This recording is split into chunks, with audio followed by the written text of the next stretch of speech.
gabing ito. At sa pong kagalakan na tayo muli ay magkita-kita sa online para po sa ating patuloy na pag-aaral ng salita ng Panginoon at ang ating pong pagpapatuloy ng ating topic about marks of spiritual leadership. Kamusta na po kayo? I hope lahat ng napag-aralan natin noong nakaraang linggo ay naibahagi o nagamit, nasunod natin yung sinabi ng Panginoon, di ba? Love God and love others. Yan po yung unang sign ng ating pong pag-aaral about spiritual leadership. At sa gabi pong ito ay patuloy nating pag-aaralan ang ikalawang mark of spiritual leadership. At pag-uusapan po natin ngayon ang tungkol sa humility o pagpapakumbaba. Okay? Meron pong isang kwento, si Daryl. Si Daryl po ay isang truck driver. At kada linggo, siya ay nagta-travel from Cincinnati to Atlanta. At ang paboritong kainan ni Daryl ay yung Joe's Diner. Okay? At doon sa restaurant na ito ay meron siyang paboritong spot na kung saan pagpasok niya ng pinto, bibilang siya ng ikatlong upuan at doon siya uupo sa harap ng counter. At sa sakto naman, sa tuwing nabiyahe si Daryl, ay dito siya kumakain ng kanyang paboritong pagkain. Isang linggo, isang hapon, si Daryl ay nagpark ng kanyang truck at siya ay pumasok at umupo siya doon sa kanyang paboritong pwesto doon sa restaurant. At di kalaunan, siya ay umorder ng kanyang paboritong pagkain. At ang kanyang pagkain ay yung hot meatloaf sandwich, yung mashed potato, at syempre yung iced tea na kanyang paborito. At sa di kalayuan, habang siya ay kumakain, ay may dumarating na maiingay na motor. At dinig na dinig sa labas yung ingay ng mga Harley Davidson na sasakyan, ng mga motorsiklo. At ito po ay 12 sasakyan na nakaparada malapit sa kanyang truck. At kitang-kita sa salamin, habang sumulyap si Daryl doon sa salamin, na napakakapal ng alikabok dahil syempre doon sa ingay at sa gulong ng mga motorsiklong ito. Habang kumakain si Daryl ay may 12 lalaki na nakabihis ng gown, naka-leather jacket. At kitang-kita niya na sa itong 12 ito ay pinalibutan siya habang siya ay kumakain. Siyempre, si Daryl ay parang wala lang nangyari. Kumakain siya at habang itong mga taong ito ay parang binubuli siya. Okay? At di kalaunan, sabi nga, habang siya ay kumakain, ay may isang lalaki na bully talaga. Kinuha yung mashed potato. Alam niyo yung ginawa? Binuhos sa ulo ni Daryl. At hindi pa rin sila nasiyahan habang sila ay patuloy na nagtatawanan at kinukutya si Daryl. Sinasabi, baklayan, hindi yan tunay na lalaki. At yung isa ay kinuha yung baso ng iced tea at ibinuhos naman sa kanyang likuran. At syempre, halos wala ng pagkain tong si Daryl dahil kinuha nila. Nung isusubo niya na yung kanyang paboritong sandwich, inagaw ng isang lalaki at ibinuhos sa kanyang katawan. At dumating yung pangyayari sa pagkakataong ito ay wala nang magawa si Daryl kundi kumuha ng isang tissue, pinunasan yung kanyang bibig, kinuha yung kanyang pitaka, nagbayad sa counter. At nagpasalamat siya kay Joe, yung may-ari ng restaurant. At habang siya ay papalabas, ang mga taong ito ay nagtatawanan at sinasabi nila, walang kwenta itong lalaking ito. Akala ko matapang. Hindi pala siya tunay na lalaki, sabi nung isang leader ng gang. At habang siya ay palabas nung restaurant, pagpasok niya ng kanyang sasakyan, ng kanyang truck, again sinabi ng isang leader ng gang, hindi talaga siya tunay na lalaki kasi wala silang narinig. At sumagot si Joe, yung may-ari ng diner. Sabi niya, hindi nga siya tunay na lalaki. Tingnan niyo yung bintana. At hindi rin siya tunay na driver. Alam niyo nangyari? Sinagasaan ni Joe yung 12 motorcycle ng Harley Davidson at kitang-kita sa lapag yung 12 sasakyan o yung 12 motorsiklo nakahandusay sa kalsada. Okay? So makikita natin doon sa kwento. Anong makukuha natin doon sa kwento? Ganyan din po yung Ganyan din po yung makikita natin na kung saan ang ating Panginoong Jesus ay nung nagpunta siya rito sa lupa, akala ng marami siya yung tunay na hari. Akala ng marami ay siya yung merong parang pagkakataon na parang isasalba sila sa kahirapan. Pero kalaunan, sabi nga doon, marami ang tumingin kay Jesus na para siyang isang duwag. Bakit?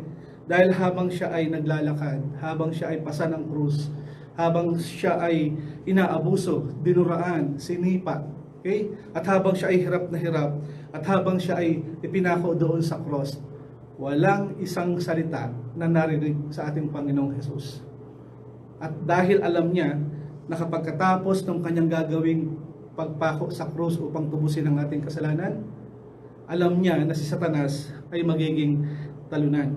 Sabi nga po mga kapatid, sa pagkakataong ito, makikita mo sa panahon ni Jesus ang tunay na lalaki. At ito po ay si Jesucristo na nagpakita ng totoong pagpapakumbaba. Okay? So sa gabing ito, we're going to talk about marks of a true spiritual leadership, and let's discuss about humility. Shall we pray before we continue to study? Heavenly Father, I pray that you will continue to override my preparation. Praying po ang empowerment ng Holy Spirit at malaya ka pong kumilos sa lahat ng nanonood sa online. At dalangin ko po, Panginoon, sa mga kapatid pa na manonood ng video na ito, patuloy, Panginoon, na makita ang iyong mabuting halimbawa tungkol sa pagpapakumbaba, na kung saan naman ito po ang nais mo na gawin din namin. Kung aming dalangin sa gabing ito, bless this session. In Jesus' name we pray. Amen. Okay, humility. Okay. So sa gabing ito, pag-usapan natin ang tungkol sa ano ba yung tinatawag nating humility. Okay? Si Bill Lawrence ay nag-aral, ay isa siyang guro. At sinabi niya na ito yung 4 na nakakatakot na sakit ng mga leader. Pag sinabi pong dreaded, ito yung parang alarming o terrifying. Ano raw yun? Karamihan sa leader ay merong gantong sakit. Drive for position. Drive for prestige o yung recognition. Dapat lagi siyang nakikilala. Drive for power o yung control. At yung pang-4, drive for personal agenda.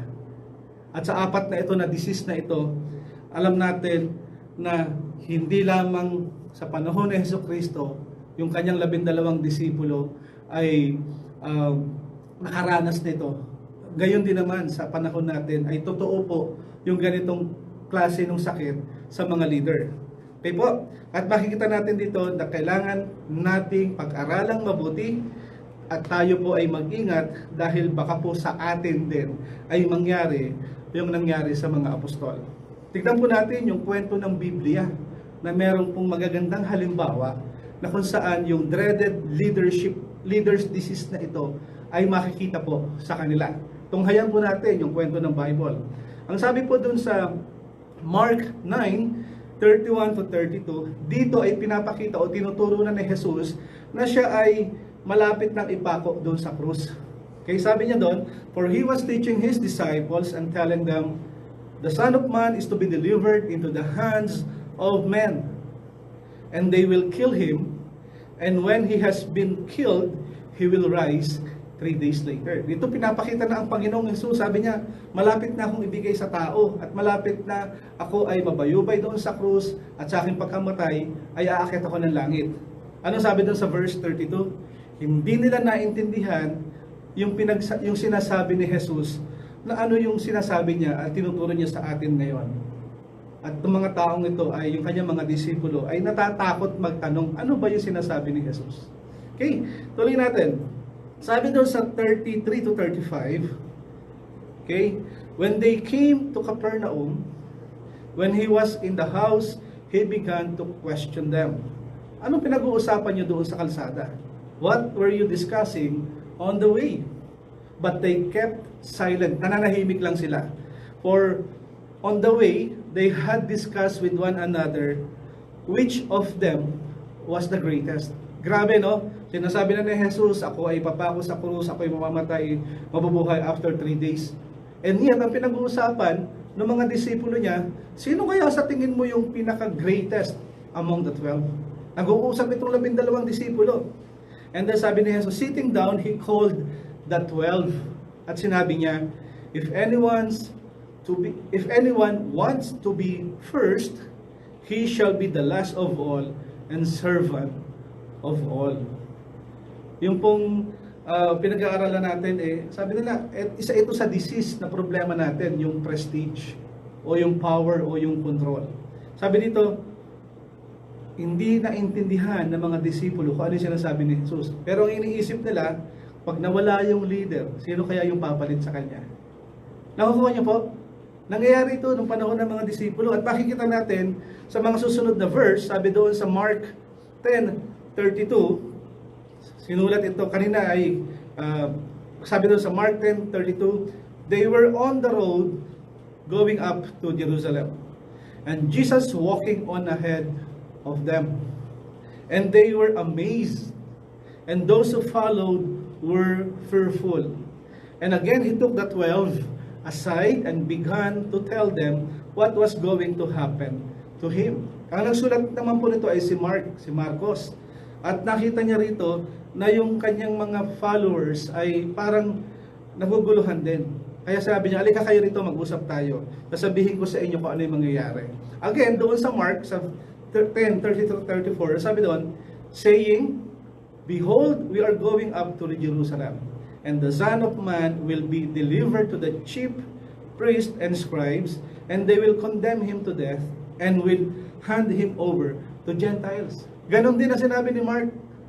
Okay, na ibibigay siya sa mga chief priests and scribes, at siya ay kukundinahin, at siya po ay i-hand over sa mga Hentil. Sabi doon, they will mock Him, spit on Him, scourge Him, and kill Him. And 3 days later, He will rise again. Grabe no? Nangyari doon sa Matthew, nangyari din sa Mark, tinuturo dito na ang Panginoon ay mamamatay, pagkatapos sa ikatlong araw, siya rin ay mabubuhay. At ano ang sagot ng mga disciples doon sa 35 and 36? Sabi ni James sa kanila, yung dalawang anak ni Zebedee, sabi niya, came up to Jesus saying, Teacher, Guro, we want you to do for us whatever we ask of you. Grabe, no? Ang tapang ni James and ni John na habang tinuturo ni Jesus, ako ay mamamatay, at papako sa krus, mabubuhay after 3 days. And yet parang binaliwala nila yon. And yet si James and John, ang sabi nila, gusto namin Guro ay, ito yung sasabihin namin sa iyo at gawin mo ito para sa amin. Kung ano yung sasabihin namin sa iyo, gawin mo po para sa amin. Imagine, yung disciples ay tinuruan ng 3 taon na kasama ni Jesus. And yet, nung tinuturo ni Jesus na siya ay magsasuffer at siya ay mamamatay, and the disciples don't mind. Ang iniisip na lang nila agad, kaya ko namang kontrolin siguro itong Diyos na to. Kaya uutusan ko na lang, sabi ni James and John. Anong sabi ni Jesus sa kanila? What do you want me to do for you? Grabe, no? Tinanong mo rin sila ni Jesus, sige, ano yung gusto nyong gawin ko para sa inyo? Tingnan natin yung sinagot nila doon sa 37. Ang sabi doon, they said to Him, grant that we may sit one on your right and one on your left in your glory. Ano yung dreaded leader's disease? Drive for position. Many of us ay nagda-drive for prestige. Gusto kong makilala kasama ko ni Jesus. Gusto kong makilala magaling akong teacher. Okay? Merong iba ay drive for power and control. At yung iba naman ay pinupurso yung kanilang personal agenda. At hindi lang yan. Ito yung nangyari sa Mark 41-42. Anong sabi? Sabi doon, hearing this, yung 10 disipulo ay parang nainis kay James at John. Sa tingin nyo, bakit nainis yung 10 disciples kay James and John? Sa tingin nyo, bakit siya nainis? Siyempre, maiinis sila kasi naunahan sila ni James and John. Sinabihan agad nila si Jesus, Lord, gusto namin sa kaliwa at sa kanan in your glory. Kaya itong 10 ito, medyo parang nakakainis naman to, naunahan tayo. Nakukuha niyo po? And here, sabi doon, calling them to himself, Jesus said to them, "You know that those who are recognized as rulers of the Gentiles lord it over them, and their great men exercise authority over them." Sa panahon natin ito, nangyayari din po yung ganun. Pag may nauna sa posisyon, pagka ito yung inaay natin na posisyon, ito yung gusto ko, at yung iba yung nakaupo, naiinis tayo, no? O yung iba naman, kapag hindi tayo napagbigyan, marami man akong pabor kay pastor, marami naman akong labas kasama siya sa restaurant, bakit kaya hindi pa niya ako pinagme-message? Ano ba? O bakit hindi niya pa ako ginagawang leader? At maraming tao ang nagagalit sa kanila. Sa panahon natin ito, nangyayari din ito. Katulad doon nangyari sa panahon ng disipulo. At tingnan natin ang nangyari sa 43 and 45 ng Mark. "But it is not this way among you. But whoever wishes to become great among you shall be your servant. And whoever wishes to be the first among you shall be slave of all." And 45, ang sabi doon, "For even the Son of Man did not come to be served, but to serve, and to give His life a ransom for many." Mga kapatid, if you really want to practice spiritual leadership, if you want to become a good leader, just like what Jesus did, obey and practice humility. Let's practice humility. Sabi ko nga nung nakaraang linggo, kung gusto niyo yung Potter's House ay lumaki, yung nasa Camdenton o yung nasa Toronto o yung nasa Arabia, let's practice to become the servant of them all. Naalala niyo yung kanta sa mga nasanay doon sa Sunday School? If you want to be great in God's kingdom, learn to be the servant of them all. Sa mga bata, tinuturo na yun. Learn to be the servant of them all. Kaya lang, yung iba, naiisip nila, matagal naman ako sa simbahan, dapat nakaupo na lang ako, hindi na ako nagliligpit ng basura, dapat hindi na ako nagwawalis, nakaupo na lang ako. Di ba? May mga ganun, ano? Pagka iniisip natin, parang feeling senyorito na. Pero hindi po ganun eh. The more na tayo ay tumatagal sa pananampalataya, the more na tayo ay lumalakad na kasama ang Panginoon, the more we practice humility, the more we practice yung love, the more nating nakikita ang tao ay lalapit sa atin, ang tao ay susunod sa mga halimbawa na ginagawa natin. At hindi doon natatapos yung kwento. Tingnan naman natin ito, yung kwento about doon sa Matthew 20 verse 20 to 21. Sabi nga doon, etong kwentong ito ay medyo delikado dahil babae na yung nakailam. Okay? Doon pa rin tayo sa dreaded leader's disease. Ang sabi doon, sa Matthew 20, 20 to 21, eto na, ang mother po, then the mother of the sons of Zebedee came to Jesus with her sons, bowing down and making a request of him. And he said to her, sabi ni Jesus, "What do you wish?" Ano yung wish mo sa araw na ito? Ang sabi ng nanay, "Command that in your kingdom, these two sons of mine may sit one on your right and one on your left."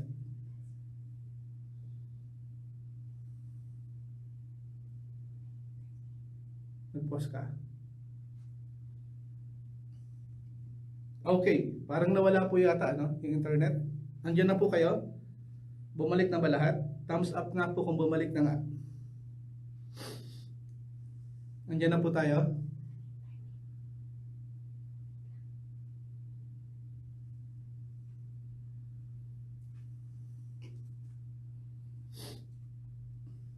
Ayan, pa-thumbs up na lang po kung nandyan pa tayo. Dinig pa ba ulit?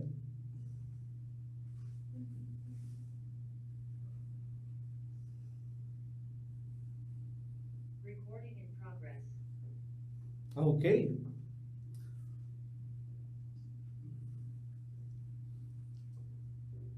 Ayun, praise God. At bumalik tayo. Okay, so yung kwento dito, yung sabi, then the mother of the son of Zebedee came to Jesus with her, and with her sons, bowing down and making request of him. At sabi ni Jesus, ano yung wish mo? Sabi niya, command that in your kingdom na yung aking dalawang anak ay uupo sa kaliwa at uupo po sa inyong kanan. Here makikita natin, normal po sa ating mga tao. Minsan ay yung pride ay lumalabas. Wala pa akong nakitang tao na gusto niya siya yung last. At kadalang gusto niya ay lagi siyang maging number one. Tama? Minsan yung pride, nakakatakot yun. Katulad ng nangyari sa mga disipulo. Always guard your heart. Especially kapag tayo ay nakaka-receive na ng mga praises sa mga tao. Especially pag sinasabing ang galing-galing mo na, ang husay mong kumanta, ang galing mong mag-gitara, di ba? Naku, kung hindi dahil sa'yo, wala kami rito. Yung mga ganon, ingat tayo ron. Kasi baka pasukan tayo ng pride at yung puso natin ay makain. O mangyari ay magkaroon tayo ng tinatawag na dreaded leaders disease. Okay po. So tingnan natin. Ang sabi ni Coy Wiley, sabi niya doon, the lust for success is subtle trap. We hide ambition behind a facade of spirituality. We hide our craving for recognition behind the camouflage of doing God's work. We sneer at politicians who build their personal fortunes while pretending to serve the people. Yet, we often fall prey to the same sin. Ambition causes us to serve our own success rather than serving God. Parang sinasabi lang po sa quotation na ito, makontento tayo na naglilingkod sa Panginoon behind the scene. At yung pagmamahal natin sa Panginoon nawa ay makita the way we serve our God. May spotlight man o wala, naka-highlight man yung pangalan mo sa billboard o hindi. Nare-recognize ka man o hindi. Hindi ka naman nabibigyan ng control o ng power somehow. Still continue to serve the Lord. Dahil alam nating lahat na pag tayo ay nawala sa lupang ito at pag-akyat natin sa langit, lahat tayo na nagtiis, lahat tayo na naglingkod sa Panginoon, lahat tayo na nabuhay na walang ginawa kundi pursue God's agenda. Lahat tayo ay makaka-receive ng reward as promised in the Bible. Definitely sa pag-aaral natin ito, we are talking about Christ likeness. And we need to love God, love others, and let us humble ourselves before our Lord. So ano yung cure doon sa disease na meron sinasabi natin kanina? Ito yung cure. Number 1. Sabi doon, be aware that pride is a real problem. Okay? Maging aware tayong lahat na meron talagang pride. Paano yon? Sabi doon, yung unang table, sa table, proud person and humble person. Pag daw yung proud yung tao, kapag ka siya ay napuna o napagsabihan, madali siyang mag-react pag kini-criticized. Di ba? Paano mo malalaman na ito ay proud person kapag ka nagre-react agad pag siya ay nakikriticize? Minsan pagka hindi ka pa tapos magsalita at pagsasabihan mo siya, kinakat ka niya. Tama? Ayaw niyang marinig yung boses mo. At minsan hindi ka pa tapos magsalita, tatalikod na yun. Kasi nga, nagre-react siya pagka nakikriticize. Sabi doon, a humble person, kapag tayo po ay nakikriticize, listen to positive criticism. Kahit negative yung dating, take it as positive. And then ask the Lord, Lord, talaga bang sinabi nung kapatid kong ito na humbog ako? Listen. Di ba? A humble person, listen to criticism. Paano? Panginoon, tulungan mo naman po ako. I admit that I made a mistake and help me to change dahil alam natin ang lahat ng criticism ay makakatulong kapag ikaw ay mapagpakumbaba. Pero kung hindi ka mapagpakumbaba, lahat ng sasabihin sa'yo, negative. Di ba? Yung mga salita ng kabataan ngayon, IDK. I do not know daw kung ano sinasabi niya. Kasi nga, nagre-react. Pangalawa, Blame others. Kapag ka daw proud person, lahat na lang ng tao ay kanyang biniblame.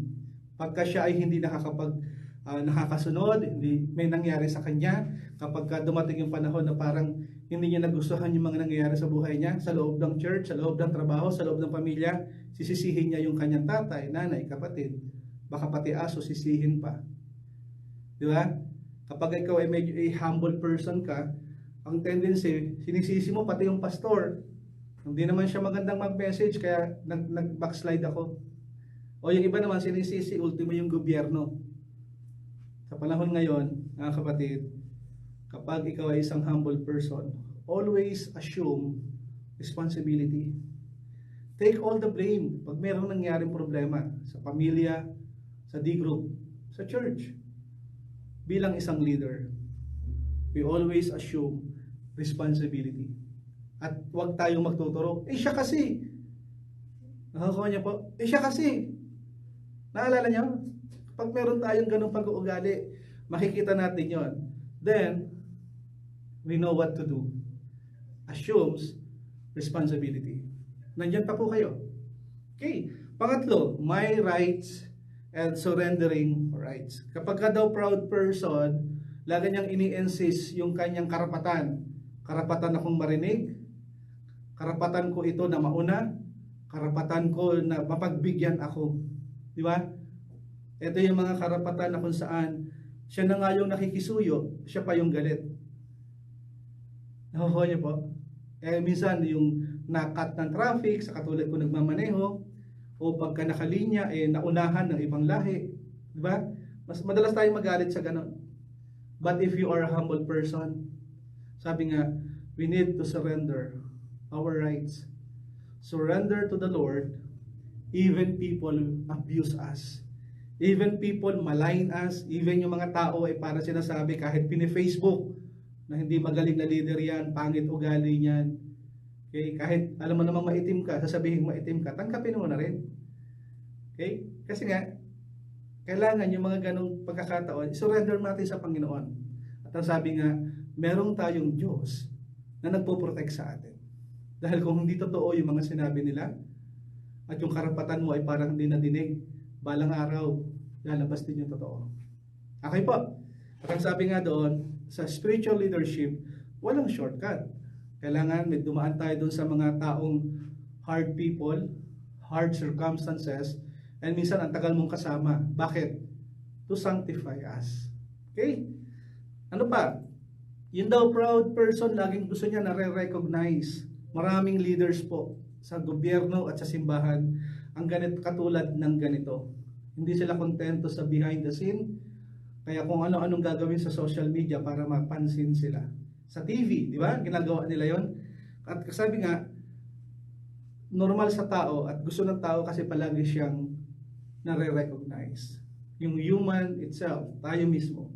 May mga pagkakataon, gusto natin tayo lagi nare-recognize. Pero ang sabi nga, if you are a humble person, content to be behind the scene. Be humble.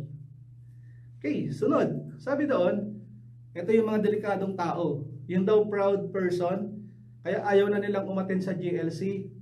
Ayaw na rin nilang umattend nga ng prayer ng intercede. At ayaw na rin nilang umattend sa church. Bakit? Alam na namin yan. Marami naman yan sa sa YouTube, panonoorin na lang namin. Available naman yan sa online. Kakatakot yun mga kapatid. Kung ikaw yung tipo ng taong alam mo na yan, ingat ka. Dahil ang humble person should be teachable. Madaling turuan. Kahit alam mo na, makinig ka pa din. Dahil baka may ituturo ang Panginoon sa iyo sa pagkakataong iyon. Okay? Evaluate yourself. Am I a humble person or proud person? Sa tingin nyo, doon sa table natin. At panghuli, critical of others. Wala nang ibang mabuti kundi yung sarili niya lang. Lahat ng makita niya, pinupuna, pinapansin, sinisiraan, inaalipusta, binubuli pa nga minsan. Critical to others. Pero kung ikaw ay humble person, you serve others. Okay? Ito yung mga tao na parang pagka-critical ka, parang gusto mong Ako lang dapat ang mabuti. Pero hindi. Ang sabi doon, think the best in others. Lagi nating isipin yon. Kung ano yung makakabuti sa kanya, yun ang gagawin ko kaysa sa makakasama. Okay? Ang sabi nga, bawal ang judgmental. Okay, panghuli. Wants to be served. At kung humble person ka, you serve others. Makikita mo to sa trabaho, sa simbahan, sa gobyerno. Ito yung timpla mga akong kape. Pahingi nga ng ganito. Nasaan yung gamit kong ganito? Okay? Do sabihin natin, karapatan ko yun kasi boss ako. Pero hindi po. Boss ka o hindi. A humble person willing to serve others.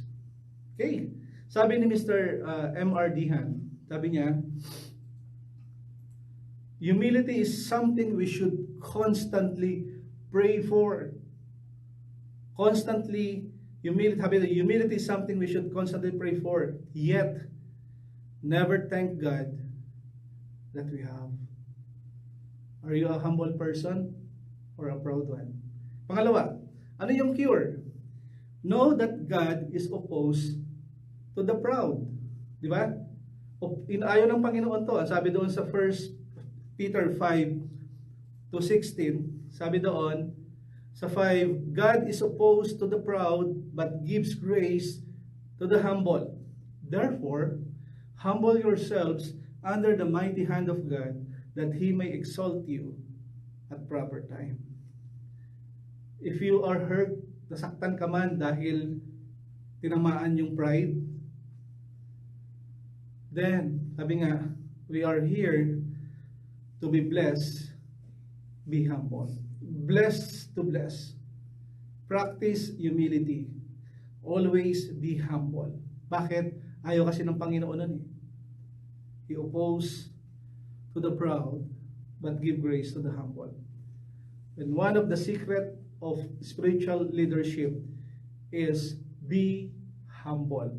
At yung humility na tinatawag natin ay hindi lamang one night, kundi patuloy, nagpo-progress, patuloy-tuloy.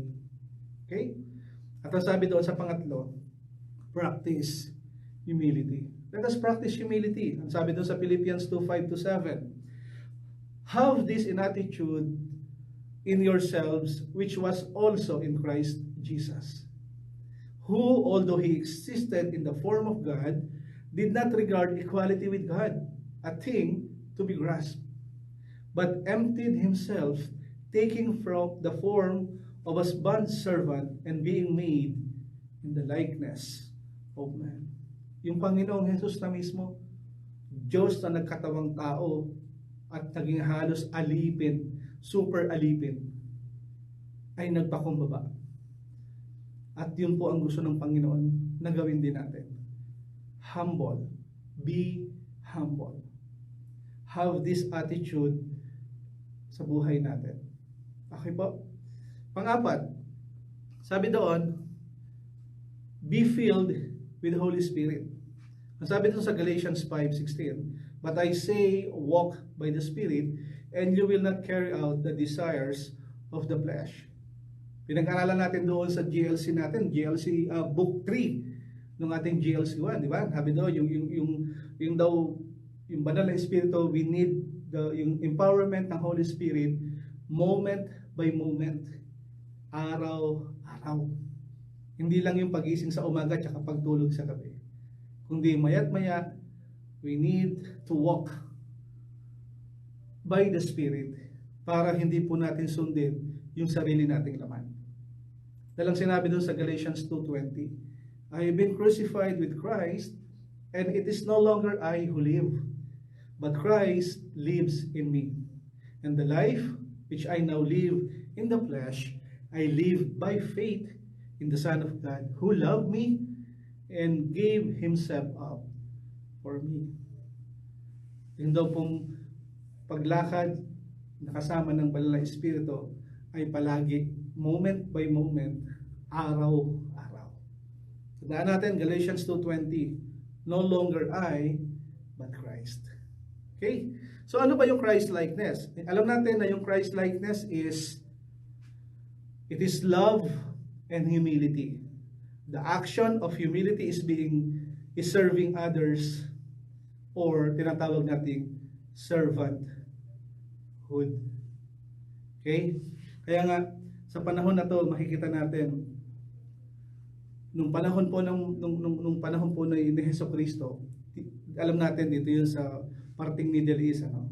Yung part na ito na kung saan alam nating marumi, dusty, di ba? Walang tsinelas doon, naka-sandals lang.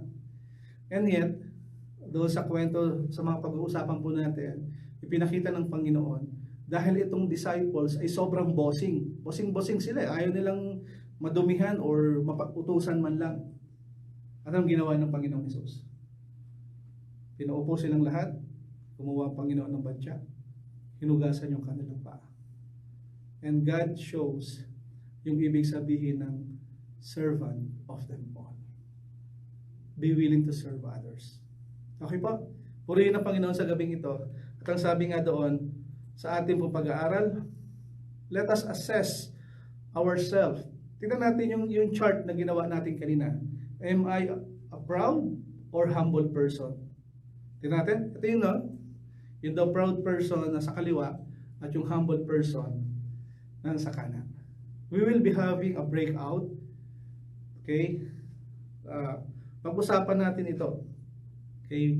Sabi doon, read John 13, 1 to 17. Okay? Sa breakout, let's have a few minutes to read it 3 beses. We will give you ample time para pag-aralan ito. And pag-usapan ninyo sa breakout, what can you learn about Jesus? Okay? At sabi doon, ano ba yung pinapagawa ng Panginoon sa atin sa verse na ito? At sabi doon sa experience, what practical things will you do to exercise humility in your daily living? Be specific with your action points. Tandaan natin, learn about Jesus and what Jesus asked them to do. Pag-aralan natin yung John 13, 1 to 17. Here makikita natin na doon pa lang sa simula ng John 13 verse 1, makikita natin doon our security ay nasa Panginoon lamang. At ang sabi nga doon, we cannot love others. Hindi natin kaya mahalin o paglingkuran yung ibang tao kung tayo mismo ay sa sarili natin sobrang insecure tayo. But if our security ay nasa Panginoon, then we are free to love and serve others. Okay po? At yung example na ginawa ng Panginoon dito, makikita natin na ito rin ang gusto ng Panginoon, tularan natin ang maging mapagpakumbaba. Kaya nga po sa gabing ito, napag-aralan natin at nakaraang linggo, yung unang mark, love. Pangalawang mark ng spiritual leadership is humility. Shall we pray? Heavenly Father, we thank you po sa gabing ito na pinagkaloob mo. Dalangin ko po, Panginoon, na sa aming pong breakout discussion, we would be able to see at kung ano po yung gusto mong gawin namin at turuan mo po kami to love like Jesus at yung Christ-likeness na binabanggit na kami rin po ay maging mapagpakumbaba katulad ng iyong pagpapakumbaba. Palagi mo, Panginoon, ang mga nakinig sa online at ang mga manonood ng video na ito. Malaya ka pong kumilos sa kanila banal na espiritu at patuloy, Panginoon, na ikaw lamang ang maitaas. All of this we pray with thanksgiving. In Jesus' name. Amen. Okay. So, purihin ang Panginoon sa gabi ito. Click join lang po para to sa ating breakout. And then after doon, babalik po tayo for a closing prayer and konting announcement lang po. God bless everyone.